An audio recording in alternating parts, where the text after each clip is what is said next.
ஆனால் வந்து பலாப்பழத்தை என்ன செய்வோம், ஆள் வச்சு நானே சம்பளம் கொடுத்து பறிப்பேன்.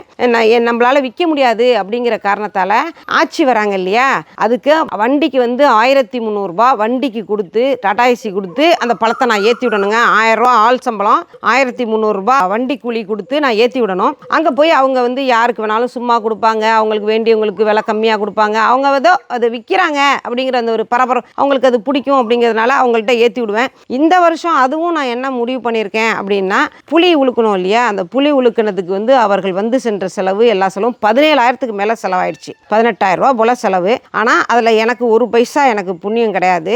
ஆனால் எதுக்கு நான் என்ன நினச்சிட்டு இருக்கேன், வர வருஷம்லாம் எதுவுமே செய்ய போகிறதில்ல. யாருக்காவது வேணும்னா 2000 ரூபாய் கொடுத்துட்டு புளியை உலுக்கி மூட்டை கட்டிக்கிட்டு போ, அப்படி இல்லையா கொட்டி நமக்கு வேணுங்கிறத பொறுக்கிட்டு கொட்டி வீணாக போட்டும் விட்டுறலாம். இதில் வந்து செலவு செய்ய முடியலங்க. செலவு அது நமக்கு தேவையும் இல்லை. நம்ம தம்பி என்ன சொல்கிறாங்கன்னா, நமக்கு வந்து வருஷத்துக்கு 10 கிலோ புளி ஆகுமாம்மா, மாதம் 1 கிலோ 200 ரூபான்னு புளி, நல்ல புளி கடையில் வாங்கி சாப்பிட்டுட்டு போயிடலாமா, நீங்கள் வந்து இனிமேல் நீங்கள் புளி பொறுக்குனதுனால உடம்புல வந்து கொஞ்சம் இந்த செர்விக்கலில் வந்து கொஞ்சம் ப்ராப்ளம் ஆயிடுச்சு எனக்கு. அதனால் இனிமேல் புளி கிட்டையே நீங்கள் போகக்கூடாது, புளி எல்லாம் சேகரிக்கவே கூடாது